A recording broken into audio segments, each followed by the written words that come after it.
श्री शिवाय नमस्तुभ्यं। दोस्तों, आप सभी लोग जानते हैं कि 22 अप्रैल 2024 को है सोमवार का दिन। इसी के साथ में इस दिन चतुर्दशी भी पड़ रही है, इसीलिए यह सोमवार का दिन बहुत ही ज्यादा विशेष और महत्वपूर्ण है।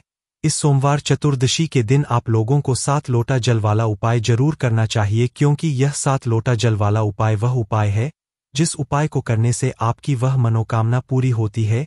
जी, मनोकामना के लिए अपने सारे उपाय करके देख लिए हो, सारे व्रत भी करके देख लिए हो, पर जब भी आपकी वह मनोकामना पूर्ण ना हो रही हो तो आप लोगों को यह वाला उपाय इस सोमवार के दिन जरूर कर लेना चाहिए, क्योंकि इस वाले उपाय को करने से आपकी जो भी मनोकामना होगी वह पूर्ण बहुत ही जल्दी पूरी हो जाएगी। तो चलिए दोस्तों, इस 7 लोटे जल वाले उपाय को हम समझते हैं कि आखिर इस उपाय को करना किसको है, किस समय करना है और कहाँ पर करना है। तो जैसा कि आप सभी लोग जानते ही हो कि हम अगर कोई भी उपाय बताते हैं तो उस उपाय को ज्यादातर जो करती है वह घर की माताएं बहन ही करती है, क्योंकि घर की माताएं बहनें घर की लक्ष्मी होती है, और जब घर की लक्ष्मी कोई उपाय करती है तो उस उपाय का फल हमें बहुत ही जल्दी और बहुत बड़ा होकर मिलता है। तो इसीलिए इस उपाय को घर की बड़ी माता बहनों में से कोई भी एक माता बहन को करना चाहिए। अगर किसी कारणवश घर में माताएं बहनें उपस्थित ना हो तो फिर घर का कोई बड़ा व्यक्ति भी इस उपाय को कर सकता है, चाहे वह पुरुष ही क्यों ना हो। इसके बाद में दोस्तों अब बात करते हैं कि इस उपाय को हमें करना किस समय है। तो देखिए, सीधी सी बात है, इस उपाय में 7 लोटा जल हमें शिवजी पर चढ़ाना है। तो जल शिवजी पर हमेशा सुबह के समय ही चढ़ाया जाता है, शाम की समय जल नहीं चढ़ाया जाता है। इसलिए आप लोगों को 7 लोटा जल वाले उपाय को सुबह के समय ही करना है, शाम के समय नहीं करना है। सुबह के समय कर रहे हैं तो आप लोग 10, 11 या 12 बजे से पहले इस उपाय को कर ले, और जितना सुबह आप इस उपाय को कर सकते हैं उतना ज्यादा अच्छा होगा। तो चलिए दोस्तों, अब हम समझते हैं कि 7 लोटा जल वाले उपाय को आखिर में करना कैसे है, इसकी विधि क्या है। तो देखिए, उपाय के नाम में ही आप लोगों को समझ आ रहा होगा कि इस उपाय में हमें 7 लोटा जल की आवश्यकता होगी। पर दोस्तों, यह जो 7 लोटा जल है ये हम लेंगे कहाँ से एक साथ? तो हम अपने हाथ में ये 7 लोटा जल लेकर नहीं जा सकते। तो दोस्तों, इसके लिए आप लोग अपने साथ में कोई ऐसा पात्र रखें इसके अंदर 7 लोटा जल बन जाए। कहने का मतलब है कि कोई एक बाल्टी रख ले, अच्छी वाली शुद्ध वाली। उस बाल्टी के अंदर आप इतना जल भर ले कि वह आपका 7 लोटा जल हो जाए है ना। उस बाल्टी के साथ में उस बाल्टी भर के मतलब उसे तैयार करके अपने साथ में खाली लोटा भी आप लोग रख सकते हो। वह खाली लोटा आप चाहो तो भरकर भी रख सकते हो, मतलब 1 लोटा आप अपने साथ में लेकर जाओ। बाकी का 6 लोटा जो जल है वो आप अपनी बाल्टी में या किसी भी एक पात्र में तैयार करके लेकर जाओ, ताकि आप लोग अपना उपाय पूरा कर सको। ठीक है, देखो यह 7 लोटा जल तो आप लोग तैयार कर लोगे, पर इसके साथ में आपको रखनी है एक बेलपत्री भी। अब ऐसा प्रश्न मत करना कि भाई यह बेलपत्र ना मिले तो हम क्या करें। देखो, आपको अपने ही तरफ से इस बेलपत्र को लेकर जाना पड़ेगा। अगर आप लोग इस वाले उपाय को कर रहे हो तो क्या करना है, इस उपाय में हमें सिर्फ 2 चीजों की यह आवश्यकता होगी। सबसे पहली चीज 7 लोटा जल, जो कि हमने आपको बता ही दिया है कैसे आपको अपने साथ में रखना है। इसके साथ में दूसरी चीज है वह है दोष। तो एक बेलपत्री, इन दोनों चीजों को अपने साथ में रखकर आप लोग पहुंच जाओ, शुद्ध होकर स्नान करके शुद्ध वस्त्र पहनकर अपने घर के पास में जो शिव मंदिर हो, शिवालय हो, वहां पर आप लोग पहुंच जाना। और पहुंचने से ही उपाय मत करने लग जाना, पहले जाकर भगवान के दर्शन करना, भगवान से आशीर्वाद प्राप्त करना, भगवान को धोख देना। उसके बाद में दोस्तों अब आप लोगों को क्या करना है कि शिवजी की शिवलिंग के पास में आना है। अब शिवलिंग के पास में आने के बाद आपको जल नहीं चढ़ाना है, पहले आपको अपनी वह बेलपत्र निकालना है जो आप अपने साथ पर लेकर आए हुए हो। ठीक है, तो उसे बेलपत्र का करना क्या है, तो देखो, सबसे पहले आप अपनी उसे बेलपत्र को निकाल लो। उस बेलपत्र को निकालने के बाद इस बेलपत्र को आपको सबसे पहले माता अशोक सुंदरी जी वाले स्थान पर समर्पित करना है।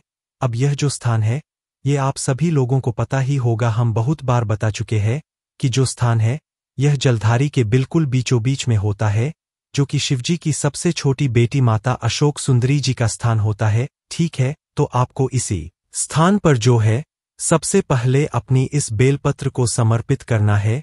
इस बेलपत्र को यहाँ पर आप कुछ इस प्रकार से समर्पित करोगे कि इस बेलपत्र की डंडी का जो मुख होगा यह जलधारी की तरफ होगा, जहाँ से जल बहता है और नीचे गिरता है।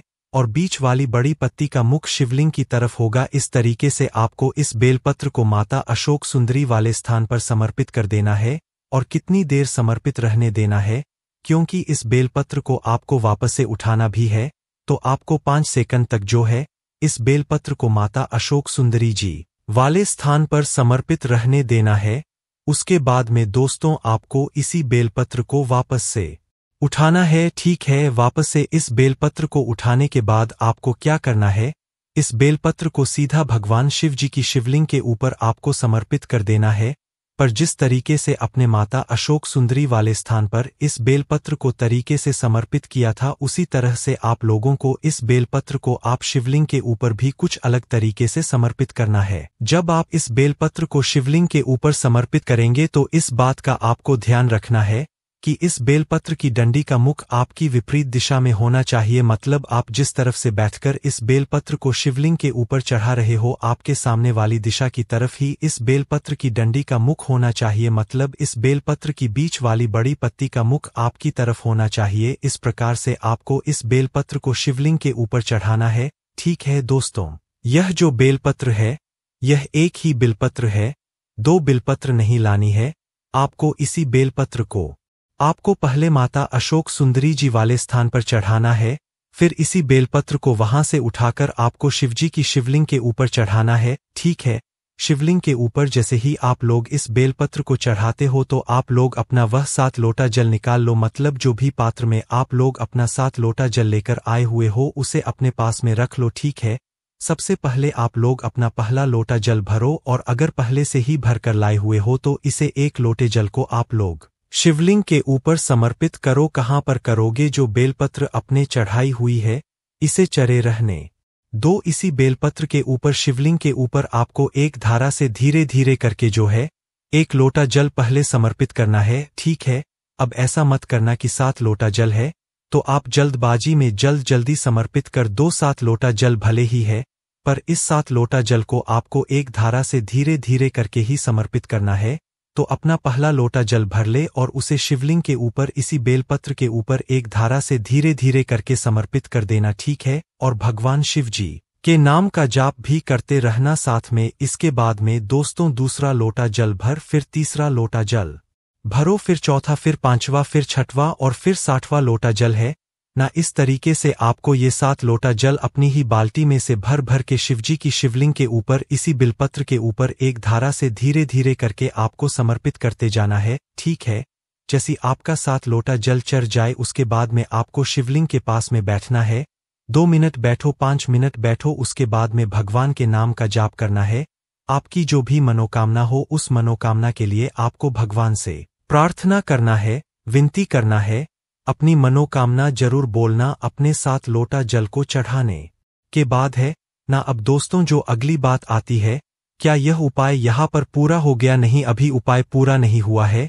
7 लोटा जल चढ़ाने के बाद भगवान से अपनी मनोकामना बोलने के बाद विनती करने के बाद आपको जो है इस बेलपत्र को शिवलिंग के ऊपर से उठा लेना है।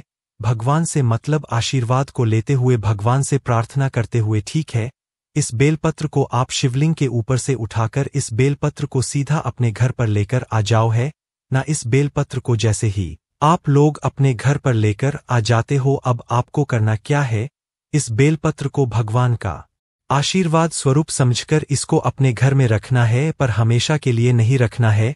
दोस्तों इस बेलपत्र को आप लोगों को अपने घर में या तो 11 दिन रखना है या तो 21 दिन रखना है। अब यह आपके ऊपर है कि आप इस बेलपत्र को अपने घर में कितने दिन तक रखना चाहते हैं।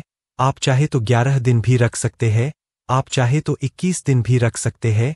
अब दोस्तों जैसे ही 11 दिन हो जाते हैं या 21 दिन हो जाते हैं तो इसके बाद इस बेलपत्र का क्या करना है, तो देखो 11 दिन हो गए या 21 दिन हो गए, जितने भी दिन के लिए अपने इस बेलपत्र को अपने घर में रखा हुआ होगा, तो भाई इस बेलपत्र को अब अपने घर से भी उठाना है आप लोगों को, और किसी भी ऐसी जगह पर जाना है जहां पर जल बह रहा हो। मतलब किसी भी पवित्र नदी के जल में आपको जाना है। वह बहता हुआ जल हो, थमा हुआ ना हो, उस बहते हुए जल के पास जाना है और इस बेलपत्र को अपने उस बहते हुए जल में प्रवाहित कर देना, समर्पित कर देना है।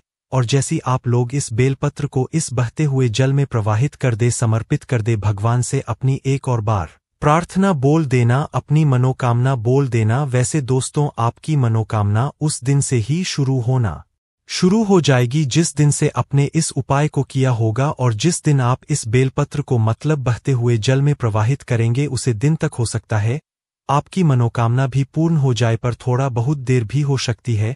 पर आप लोग उपाय को पूरे मन और पूरे विश्वास से कीजिएगा, आपकी जो भी मनोकामना होगी वह पूर्ण जरूर होगी। दोस्तों, यहाँ पर यह वाला उपाय पूरा हो जाता है। श्री शिवाय नमस्ते।